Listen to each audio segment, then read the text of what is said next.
Okay, so chapter 6 is about soils of India. Let's read.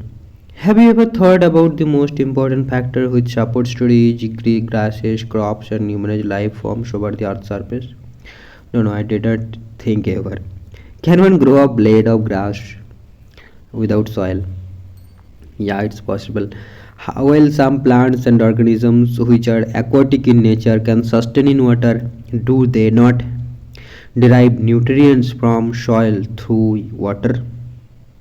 And organisms which are aquatic in nature can sustain in water, do they not derive nutrients from soil through water? You will realize that soil is the most important layer of the earth's crust. It is a valuable resource. The bulk of our food and much of our clothing is derived from land based crops that grow in the soil. The soil on which we depend so much for our day to day needs has evolved over thousands of years. The various agents of weathering and gradation have acted upon the parent rock material to produce a thin layer of soil. Soil is the mixture of rock debris and organic materials which develop on the earth's surface. The major factors affecting the formation of soil are relief, parent material, climate, vegetation, and other life forms and time. Besides these, human activities also influence it to a large extent. Components of the soil are mineral particles, humus, water, and air. The actual amount of each of these depend upon the type of soil. Some soils are deficient in one or more of these, while there are some others that have varied combinations. Have you ever dug a pit in the field of your school to plant a tree while celebrating a Ban Mahotsav? Was the pit of uniform layer of soil, or did you notice different colors from the top to the bottom of the pit? यार इतना ध्यान से कौन देखता है, ये सारी चीज़ें यहाँ लिखना ज़रूरी था क्या? If you dig a pit on land and look at the soil, we find that it consists of three layers which are called horizons. अब इतना डीप में भी कोई नहीं जाता ना प्लांट करने के लिए. बाय द वे चलो अब मेन स्टार्ट होती है. तो हमने हॉराइजन पर ली कि what is horizon. If you dig a pit on land and look at the soil, we found that it consist of three layers which are called horizons. Horizon A is the topmost zone where organic materials have got incorporated with the mineral matter, nutrients and water which are necessary for the growth of plants.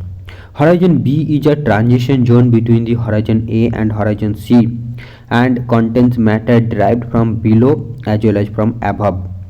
It has some organic matter in it, although the mineral matter is noticeably weathered. Horizon C is composed of the loose parent material.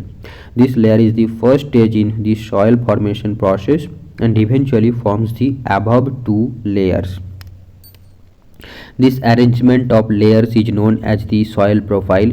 Underneath these three horizons is the rock, which is also known as the parent rock or the bedrock. Soil, which is a complex and varied entity, has always drawn the attention of the scientist in order to understand its importance. It is essential to attempt a scientific study of the soil. Classification of the soil is an effort to achieve this objective. Classification of soils. India has varied relief features, landforms, climatic realms, and vegetation types. These have contributed in the development of various types of soils in India. In ancient times, soils used to be classified into two main groups, Urbara and Usara, which are fertile and sterile, respectively. In the 16th century AD, soils were classified on the basis of their inherent characteristics and external features such as texture, color, slope of land, and moisture content in the soil. Based on texture, main soil types are identified as sandy, clayey, silty, loam, and loam. On the basis of color, they are red, yellow, and black. Since independence, scientific surveys of soils have been conducted by various agencies. Soil Survey of India, established in 1956, made comprehensive studies of soils in selected areas like in the Damodar Valley. The National Bureau of Soil Survey and the Land Use Planning and Institute, under the control of the Indian Council of Agricultural Research (ICAR), did a lot of studies on Indian soils. in their effort to study soil and to make it comparable at the international level. The ICAR has classified the Indian soils on the basis of their nature and character as per the United States Department of Agriculture soil taxonomy. So ICAR has classified the soils of India into the following order as per the USDA soil taxonomy. It is incepti soils, anti soils, alpi soils, bhati soils, ardi soils, ulti soils, molly soils, and others. On the basis of genesis, color composition, and location, the soils of India have been classified into alluvial soils, black soils, red and yellow soils, laterite soils, arid soils, saline soils, peaty soils, forest soils. Now, alluvial soils. Alluvial soils are widespread in the northern plains and the river valleys. These soils cover about 40% of the total area of the country. They are depositional soils transported and deposited by rivers and streams, though a narrow corridor in Rajasthan. They extend into the plains of Gujarat in the peninsular region. They are found in deltas of the east coast and in the river valleys. The alluvial soils vary in nature from sandy loam to clay. They are generally rich in potash but poor in phosphorus. In the upper and middle Ganga plain, two different types of alluvial soils have developed via Khadar and Bhangar. Khadar is the new alluvium and is deposited by floods annually. ठीक है, तो खादर is the new and कल कहीं पे आया था तो फिर से मैंने कन्फ्यूज हो गया था. सो खादर बंजर, हम सोचते हैं कि बंजर जो है वो तो अच्छी ज़मीन नहीं है, बट यहाँ पर भांगर जो है वो ऐसा ही है. बंजर और भांगर के साथ आप कंपेरेबल करके याद रख सकते हो कि खादर जो है न्यू एलुवियम है and is deposited by floods annually, so it is fertile which enriches the soil by depositing fine seeds. And Bhangar represents a system of older alluvium deposited away from the flat plains. Both the Khadar and Bhangar soil contain calcareous concretions, that is kankars. These soil are more loamy and clayey in the lower and middle Ganga plain and the Brahmaputra valley. The sand content decreases from the west to east. The color of the alluvial soils varies from the light grey to the ash grey. Its shades depend on the depth of the deposition, the texture of the materials, and the time taken for attaining maturity. Alluvial soils are intensively cultivated. Now, black soil.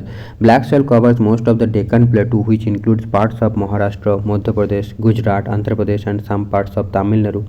In the upper reaches of the Godavari and the Krishna and the north western part of the Deccan Plateau, the black soil is very deep. These soils are also known as the Regur soil or the black cotton soil. The black soils are generally clayey, deep, and impermeable. They swell and become sticky when wet and shrink when dried. So during the dry season, these soil develop wide cracks. Thus there occurs a kind of self-ploughing. Because of this character of slow absorption and loss of moisture, the black soil retains the moisture for a very long time, which helps the crops, especially the rain-fed ones, to sustain even during the dry season. So self-ploughing, okay, thus there occurs a kind of self-ploughing soil. So regular soil or black cotton soil comes self-ploughing soil बोलते हैं. The black soils are generally clayey, deep, and impermeable. They swell and become sticky when wet and shrink when dried. So during the dry season, these soil develop wide cracks. Thus there occurs a kind of self-ploughing. Okay, occurs a self-ploughing, not just calling the soil as a self-ploughing soil, but yeah, just the process of getting formation of cracks and dips in the soil is known as self-ploughing. Because when we plow, we dig the soil, we cut the soil, right? And here the soil getting cutted, cracked automatically, broken automatically. That's why we are calling this process as self-ploughing. Because of this character of slow absorption and loss of moisture, the black soil retains the moisture for a very long time, which helps the crops, especially the rain-fed ones, to sustain even during the dry season. Chemically, the black soil are rich in lime, iron, magnesium, and alumina. They also contain potash, but they lack in phosphorus, nitrogen, and organic matter. The color of the soil ranges from deep black to grey. Red and yellow soil. Red soil develops on crystalline igneous rocks in areas of low rainfall in the eastern and southern part of the Deccan Plateau, along with Piedmont zone of the Western Ghat. Long stretch of area is occupied by red loamy soil. Yellow and red soils are also found in parts of Orissa and Chhattisgarh and in the southern parts of the Middle Ganga plain. This soil develops a reddish color due to a wide diffusion of iron in crystalline and metamorphic rocks. It looks yellow when it occurs in a hydrated form. The fine-grained red and yellow soils are normally fertile, whereas coarse-grained soils found in dry upland areas and poor in fertility. They are generally poor in nitrogen, phosphorus, and humus. Laterite soil. Laterite has been derived from the Latin word later, which means brick. The lateritic soil develop in areas with high temperature and high rainfall. These are the result of intense leaching due to tropical rains. With rain, lime and silica are leached away, and soils rich in iron oxide and aluminium compound are left behind. Humus content of the soil is removed first by bacteria that thrives well in high temperature. These soils are poor in organic matter, nitrogen, phosphate and calcium, while iron oxide and potash are in excess. Hence, laterites are not suitable for cultivation. However, application of manures and fertilizers are required for making the soils fertile for cultivation. Red laterite soils in Tamil Nadu, Andhra Pradesh, and Kerala are most suitable for tree crops like cashew nut. Laterite soils are widely cut as bricks for use in house construction. Okay, so for brick construction, we use laterite soil. These soils have mainly developed in the higher areas of the peninsular plateau. The lateritic soils are commonly found in Karnataka, Kerala, Tamil Nadu, Madhya Pradesh, and the hilly areas of Odisha and Assam. Now, arid soils. Arid soils range from red to brown in color. They are generally sandy in structure and saline in nature. In some areas, the salt content is so high that the common salt is obtained by evaporating the saline water. Due to the dry climate, high temperature, and accelerated evaporation, they lack moisture and humus. Nitrogen is insufficient, and the phosphate content is normal. Lower horizons of the soil are occupied by conker layers because of the increasing calcium content downwards. The conker layer formation in the bottom horizons restricts the infiltration of water, and as such, when irrigation is made available, the soil moisture is readily available for a sustainable plant growth. Arid soils are characteristically developed in western Rajasthan, which exhibit characteristic arid topography. These soils are poor and contain little humus and organic matter. Okay, these soils are poor and contain little humus and organic matter. Saline soils. They are also known as Usara soils. Saline soils contain here. So I think we are in the saline soil, right? They are also known as Usara soils. Saline soils contain a larger proportion of sodium, potassium, and magnesium, and thus they are infertile and do not support any vegetative growth. They have more salts largely because of dry climate and poor drainage. They occur in arid and semi-arid regions and in waterlogged and swampy areas. Their structure ranges from sandy to loamy. They lack in nitrogen and calcium. Saline soils are more widespread in western Gujarat, deltas of the eastern coast, and the Sundarban areas of West Bengal. In the Rann of Kutch, the southwest monsoon brings salt particles and deposits there as a crust. Seawater intrusions in the deltas promote the occurrence of saline soils in the areas of intensive cultivation with excessive use of irrigation, especially in areas of green revolution. The fertile alluvial soils are becoming saline. Excessive irrigation with dry climatic conditions promotes capillary action, which results in the deposition of salt on the top layer of the soil. In such areas, especially in Punjab and Haryana, farmers are advised to add gypsum to solve the problem of salinity in the soil. So to solve the problem of salinity, we use gypsum in the soil. So remember this information. Gypsum is used to reduce the salinity. Now peaty soils, they are found in the areas of heavy rainfall and high humidity where there is a good growth of vegetation. The large quantity of dead organic matter accumulates in these areas, and this gives a rich humus and organic content to the soil. Organic matter in these soils may go even up to 40 to 50%. These soils are normally heavy and black in color. At many places they are alkaline also. It occurs widely in the northern part of Bihar, southern part of Uttaranchal, and the coastal areas of West Bengal, Odisha, and Tamil Nadu. Now forest soils. So as the name suggests, forest soils are formed in the forest areas where sufficient rainfall is available. The soils vary in structure and texture depending on the mountain environment where they are formed. They are loamy and silty on valley sides and coarse grained in the upper slopes. In the snowbound areas of the Himalayas, they experience denudation and are acidic with low humus content. The soils found in the lower valleys are fertile. Right? It is evident from the foregoing discussions that soils, their texture, quality, and nature are vital for the germination and growth of plant and vegetation, including crops. Soils are living systems like any other organism. They too develop and decay, get degraded, respond to proper treatment if administered in time. These have serious repercussions on other components of the system, of which they themselves are important parts. Now, soil degradation. In a broad sense, soil degradation can be defined as the decline in soil fertility. When the nutritional status declines and depth of the soil goes down due to erosion and misuse, soil degradation is the main factor leading to the depleting soil resources basis India. तो यहाँ पर देखा हमने soil degradation it includes two phenomena. First thing is decline in soil fertility, and second thing is decline in the depth of the soil due to erosion and misuse. Soil degradation is the main factor leading to the depleting soil resources base in India. The degree of soil degradation varies from place to place according to the topography, wind velocity, and amount of the rainfall.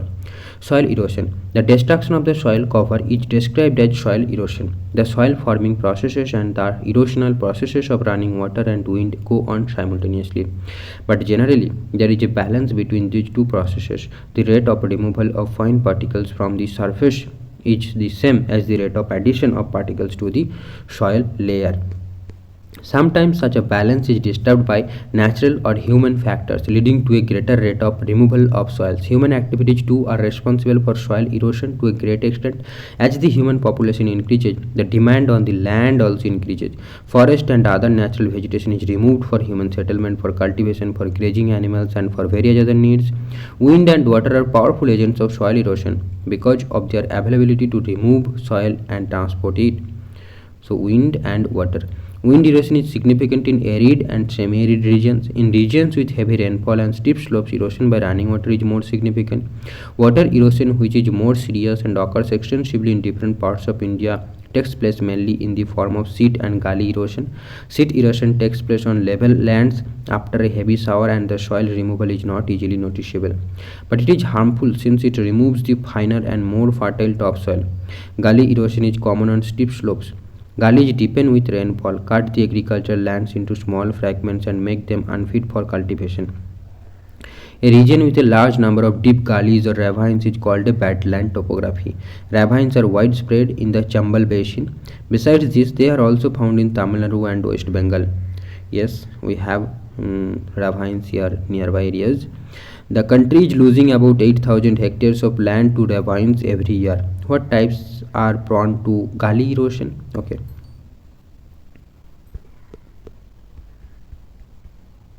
Soil erosion is a serious problem for Indian agriculture, and its negative effects are seen in other spheres also. Eroded materials are carried down to rivers, and they lower down their carrying capacity and cause frequent floods and damage to agricultural lands. Deforestation is one of the major causes of soil erosion. Plants keep soil bound in locks of roots and thus prevent erosion.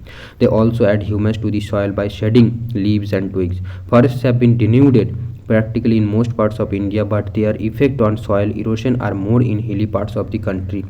A fairly large area of arable land in the irrigated zones of India is becoming saline because of over irrigation. The salt lodged in the lower profiles of the soil comes up to the surface and destroys its fertility. Chemical fertilizers in the absence of organic manures are also harmful to the soil. Unless the soil gets enough humus, chemicals harden it and reduce its fertility in the long run. This problem is common in all the command areas of the river valley projects, which were the first beneficiaries of the green revolution. According to estimates, about half of the total land of India is under some degree of degradation. Every year, India loses millions of tons of soil and its nutrients to the agents of its degradation, which adversely affects our national productivity. So, it is imperative to initiate immediate steps to reclaim and conserve soils. Soil conservation. If soil erosion and exhaustion are caused by humans, by corollary, they can also be prevented by humans. Nature has its own laws of maintaining balance. Nature offers enough opportunities for humans to develop their economy without disturbing the ecological balance. Soil conservation is a methodology to maintain soil fertility, prevent soil erosion and exhaustion, and improve the degraded condition of the soil. Soil erosion is essentially aggravated by faulty practices. The first step in any rational solutions is to check open cultivable lands on slopes from farming. Lands with a slope gradient of 15 to 25% should not be used for cultivation. If at all the land is to be used for agriculture, traces should carefully be made. Overgrazing and shifting cultivation in many parts of India have affected the natural cover of land and given rise to extensive erosion. It should be regulated and controlled by educating villagers about the consequences. Contour banding, contour terracing, regulated forestry, controlled grazing, cover cropping, fixed farming, and crop rotation are some of the remedial measures which are often adopted to reduce soil erosion. Efforts should be made to prevent gully erosion and control their formation. Finger gullies can be eliminated by terracing. In bigger gullies, the erosive velocity of water may be reduced by constructing a series of check dams. Special attention should be made to control headward extension of gullies. This can be done by gully plugging, tracing, or by planting cover vegetation. So these terms are very important here. You can check this key, what is gully plugging, what is tracing, okay, and check dams. I hope you understand this term, at least check dams. Now, in arid and semi-arid areas, efforts should be made to protect cultivable lands from encroachment by sand dunes through developing shelter belts of trees and agroforestry. Lands not suitable for cultivation should be converted into pastures for grazing. Experiments have been made to stabilize sand dunes in western Rajasthan by the Central Arid Zone Research Institute. So, this is very important. Experiments have been made to stabilize sand dunes in western Rajasthan by the Central Arid Zone Institute, Kajri. Central Arid Zone Institute, Arid Zone research institute located है राजस्थान में. Okay, central arid zone research institute काजरी. आप यहाँ पर एक बार देखो, ये सारे प्रॉब्लम हम क्यों कर रहे हैं वो बात यहाँ पर मेंशन नहीं किया गया, क्योंकि ये फिजिकल जियोग्राफी के अंडर कंसीडर किया जा रहा है, इसलिए क्योंकि जो मेन फैक्टर है वो है पॉपुलेशन, है ना. ये जो भी है, हम लैंड को मतलब फॉरेस्ट को कट कर रहा है, एग्रीकल्चर लैंड वहाँ पर कर रहा है, या फिर जो भी कर रहा है, हम लैंड को ज़्यादा से ज़्यादा यूज़ कर रहा है, इस सारे के पीछे एक ही रीज़न है, वो है population, right.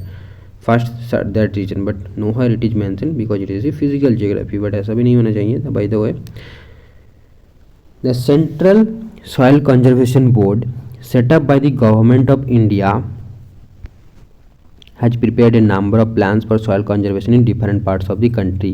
These plans are based on the climatic conditions, configuration of land and the social behavior of people. ये देखो, social behavior of people. अब behavior किसी के पता नहीं यार क्या बोलना चाहते.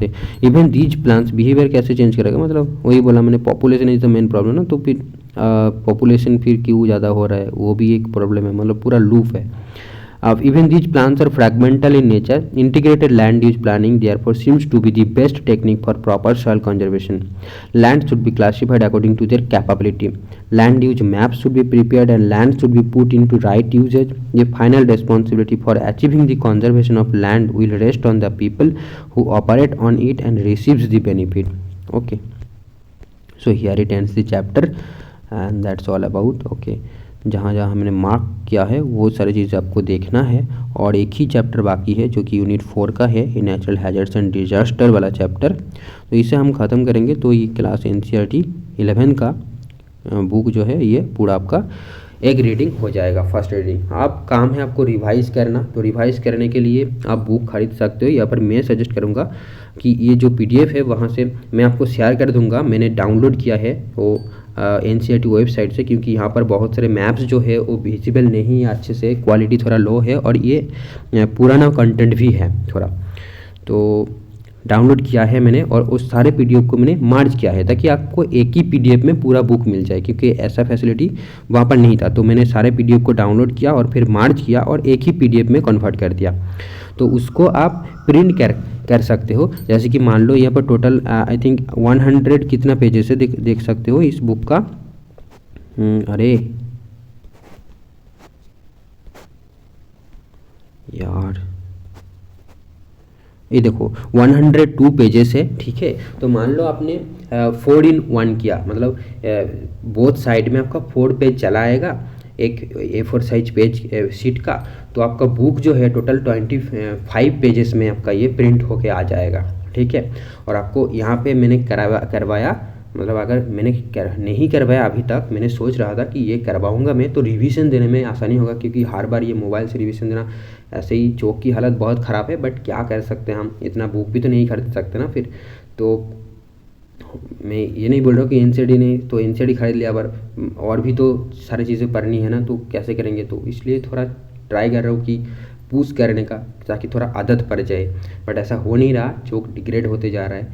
तो बाय द वे क्या ही कर सकते हैं, तो यही बात है। तो मैंने सोच रहा था कि अगर इसको मैंने प्रिंट किया तो यहाँ पर एक पेज में 1 रुपीज़ ही लेता है, तो लगभग मैं आपका वही बात है कि तो 25 पेजेस है, तो आपका 30-40 के अंदर ही आ जाएगा, ठीक है।